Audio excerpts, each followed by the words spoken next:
years ka nga pagkatapos wala kang nagawa. Seryoso ka? Hindi mo nakita yung accomplishment ni VP Inday as a DepEd Secretary?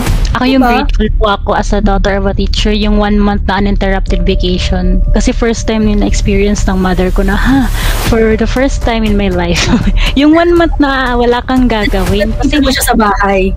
Opo na, parang bawal talaga silang istorbohin. Kasi before, may 2 months nga silang vacation, pero every now and then pinapatawag naman sila kasi kailangan dadating si supervisor, dadating si superintendent, ganyan-ganyan, or gagawa ng ganito, or magsiseminar sila.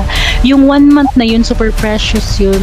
Kasi for the first time in their lives, hindi na nila kailangan mag-guilty kapag sinabing, ay hindi ako makakapunta kasi magbabakasyon kami ng anak ko. Tapos mag-guilt trip si principal, ganito, ganyan. Ganyan na kayo, chuchu. Yun, for the first time ever, at best gift ever. Inday actually did a lot. Actually, Inday did a lot for the education system compared to ACT Party List na 2010 pa nasa House of Representatives. Ano ginawa ninyo in order to help the education system? Wala! Pag sinabi mo ACT Party List, ACT Teachers Party List, anong maaalala mo? 'Di ba? Mukha ni Castrong pangit. Si PPNP, NDF, yun ang maalala mo eh. Si Miss Claire Castro talaga, medyo kailangan niya talaga ng konting education when it comes to public speaking ba? Kasi parang pinacomment siya about Sarah's parang remarks about education. Kasi parang sabi ni VP, talagang napag-iiwanan na yung education ng Philippines. Kasi totoo naman talaga for how many in many aspects, alam ni Miss Sas yan. Kay Miss Sas po nanggaling yung quote na at this point na dapat ang ating kumbaga direction is preparing the kids for AI. We are still, kumbaga, nasa problema pa rin tayo ng room backlogs. Ang the best na comment na nabigay ni Sec Castro is that shows her failure. Oo. That was a DepEd Secretary. Madam, ilang years lang hinawakan ni Sarah ang DepEd. At the same time, pinupuk pa siya ng mga utos ni Lisa Marcos na parang siya yung boss. Hindi niyo po naisip yon or talagang wala na kayang magawang excuse kundi, kumbaga, Duterte, kahit yung flood control projects, nire-revert nila to Duterte.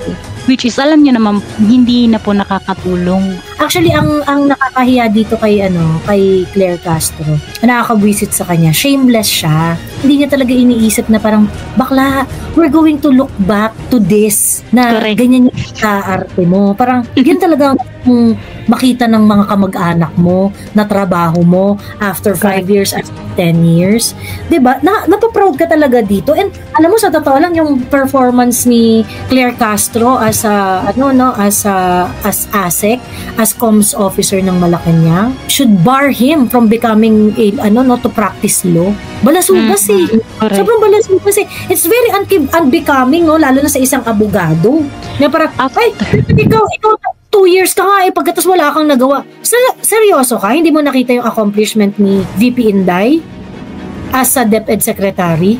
Ako yung grateful po ako as a daughter of a teacher, yung 1 month na uninterrupted vacation. Kasi first time yung na-experience ng mother ko na, for the first time in my life, yung 1 month na wala kang gagawin. Kasi mo siya sa bahay.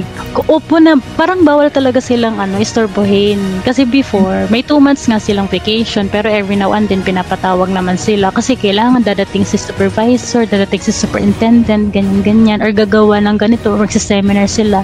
Yung 1 month na yun, super precious yun.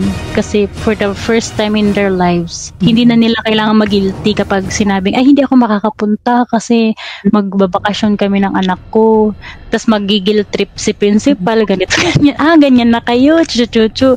Yun, for the first time ever. At buti naman tinuloy-tuloy din ni Angara, hindi niya tinanggal. Na meron silang 1 month pa na pahinga. Kasi po ang mga teachers po, kahit naman 2 months silang may vacation, kapag naman regular classes, wala po silang pahinga. Kasi dinadala nila sa bahay yan. So thank you, VP Sarah, for giving them that best gift ever. Puro. Papakita lang natin sa kanila kung maalala lang natin kung gano'n nakakabwisit si Claire Castro. Ayan, eto yun eh. Binigyan po siya ng pagkakataon, pinagtiwalaan siya ng Pangulo since 2022 hanggang 2024 para maging DepEd Secretary. 2 taon halos na siya ay dapat nagtrabaho, kung ano man ang kanyang nireklamo, dapat natupad na po sana niya ito sa kanyang panahon.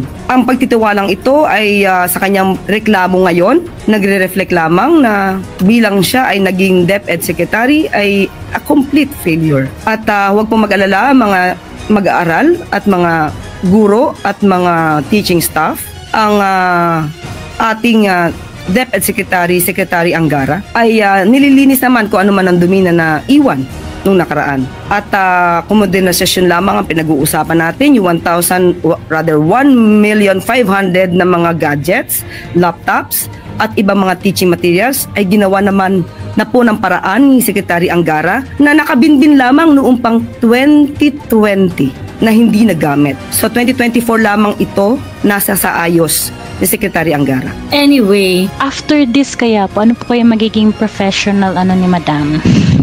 Yung career path niya ba? kadiri talaga siya. Sobrang niyang kadiri. Parang, kung kamag-anak mo to si Claire, putya mo ba proud ka ba dyan? No. Kahihiya ko siya talaga. Para walang nagawa, ganyan-ganyan na nilinis ang mga naiwan niyang mga dumi. Si Senator Angara ay kenemerot. The tenure of Inday Sara sa DepEd, almost 2 years lang naman yun. But she actually made a lot of reforms. Natapos niya yung matatag curriculum. Etong kay Angara, sa totoo lang, inadapt rin naman niya yan pero pinalitan lang niya yung pangalan. So basically, kinredit lang niya sa sarili niya yung mga trabahong ginawa ni Inday dun sa matatag curriculum.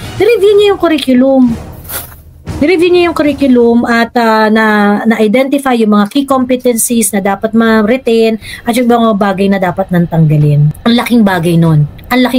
And that is something that is going to impact the program, the education moving forward. The quality of yung quality ng edukasyon ng mga bata moving forward. Inday also tried to infuse Catch-up Fridays, yung reading, interest in reading among the learners, which is also very innovative. Kasi in-emphasize ang talagang kahinaan ng mga bata is reading comprehension, and it shows yung ang matatanda walang reading comprehension lalo pa yung mga bata pa. Kaya she also talked to the GSIS in order to secure school buildings na dapat pagka nasira yan due to mga natural calamities. Insurance, yes. Pina-insure niya yung mga building, ganyan. Aside from the fact na yun nga, yung mga teacher-centered na mga policies niya, like yung 30 days, huwag nyo istorbin yung mga guro, give them a break. Diba? Yung mga ganong bagay. So, Inday actually did a lot. Inday did a lot for the education system compared to ACT Party List na 2010 pa. Nasa House of Representatives. Ano ginawa ninyo in order to help the education system? Wala! Pag sinabi mo ACT Party List, ACT Teachers Party List, anong maaalala mo? 'Di ba? Mukha ni Castrong pangit. Si PNP-NDF, yun ang maalala mo Na ayaw ng police visibility sa schools. Ayaw ng police, 'di ba? Lahat ng kontrabulating yun ang gusto ninyo. Ayan. Miss Joey, napaka-weak ni BBM. Nakita na niya ang Ghost Project pero di niya maipaliwanag. Bagkos iyak sa media ang alam. Ay, nako. Ay, nako. I'm getting very angry. Is what's happening. Hindi naman. Paano naman? Wala talaga. 220 meters, 55 billion. Completed ang record ng Public Works. Walang ginawa, kahit isang araw hindi nagtrabaho, wala kang makita, puntahan ninyo, wala kayong makita kahit na tuloy-tuloy ang pagbaha doon sa kabila. So yes, if all of these projects were properly executed and implemented, ang laki nang nawala na problema sana sa atin at sa mga taong bayan, at saka mas magiging maayos hanggang irrigation, hanggang water supply, fresh water supply for household. Pero ito yung ginagawa nila talagang nakakapinsala pa sa mga local residences. Sige, salamat. Grabe, no? Nakita ko kanina yan. Buti ko lang maibato tong laptop ko, Visit. Visit talaga, Miss Joey, nakakapanginig. Nangingilid yung luha ko as if Oo. Hindi ako nagmumura pero punyemas ka, putragis ka, BBM. As if hindi mo alam, bugas kamay ka ngayon. Papangunahan mo yung hearing, papangunahan mo ng para hindi ma-pinpoint sa'yo. Bobo ka ba? Hindi mo alam? Yan yung malaking kaibahan nila ni PRRD. Si PRRD kahit hindi niya kasalanan, siya yung hindi, never niyang ginanyan, tanggal ka agad, babala. Pag hindi ka sumunod, after the warning, ligwak ka. Wala nang eme-eme. And that is supposed to be the tatak of a president, of an executive leader. Yes. Because you always have, your guiding light is general welfare. If you are going to compromise the general welfare, you have no business being here in my government. Ganun dapat yan eh. Diba? Yung parang kinakompromiso mo na yung safety ng mga tao. O ano gagawin mo? Diba? Parang, well, may dalawa nang diranggal na district engineer, no? Dito sa Bulacan, sa first district daw. Yung ganitong kabalahurang korupsyon, biruin mo walang project. Hindi ba dapat at this point, pinatawag mo na yung contractor? Diba? Pinatawag mo na yung contractor, pinasuspindi mo na yung whatever permits that they have or licenses that they have. Diba? Lahat ng opisyal dyan sa lugar na yan na kinakitaan mo ng ghost project, tinawag mo na mula barangay captain hanggang kay mayor. Meron ka namang supervisory kinembot dyan sa mga yan eh. Diba? Pwede mo isuspindi yung mga yan. Ora mismo. But did you take any action? Takina wala. Pagkatas iiyakan mo kami. Kasi ano siya, Miss Joey, wala siyang lusot eh. Kahit magpaawa siya, it will still parang back to you pa rin yan. Ang tagal-tagal, pinagmamayabang mo yung flood control project na yan. Meron kang mga yan, walang nag-report sa'yo. Diba? Parang, ito yung sinasabi ko dati, Miss Joey, na parang sa relationship eh. Kapag ka nag-cheat ka, pag nang babae ka o nagloko ka, huwag ka magpapahuli. Kasi kapag ka nagpahuli ka, nakaka-insulto. Huwag gagawing tanga yung mga tao. Di ba parang it's an insult to our intelligence na gano'n. So galing-galing mo, iiyak-iyak ka dyan. Ito naman, dito naman ako nanggigigil kay PRRD. Ginalingan kasi ni PRRD, Miss Joey. Sobrang taas ng standard na parang hindi siya mapantayan. But anyway. Alam mo ang kasalanan ni PRRD? Ano po? Hindi siya nanindigan dun sa pagtakbo po ba? Hindi. Kumbaga parang naging presidente natin si PRRD, nagtrabaho siya. Hindi niya in-ensure na kung ano yung standard niya is going to be hindi siya gumawa ng mechanism na yung standard na iiwan niya ay hindi madideviate noong susunod. Kagaya nito, yung okay naman yung mga Supreme Court Justices nung si PRRD ang presidente. Okay naman yung si Boying Rimulya. Okay naman yung si Boying Rimulya nung presidente si PRRD. Lahat halos, Miss Joey. Okay. Lahat. Okay sila. Kung siya yung presidente. Nung umalis siya, yung mga pinag-a-appoint niya, pinag-iiwanan siya. Ganon. Kasi, sobrang disente ni PRRD.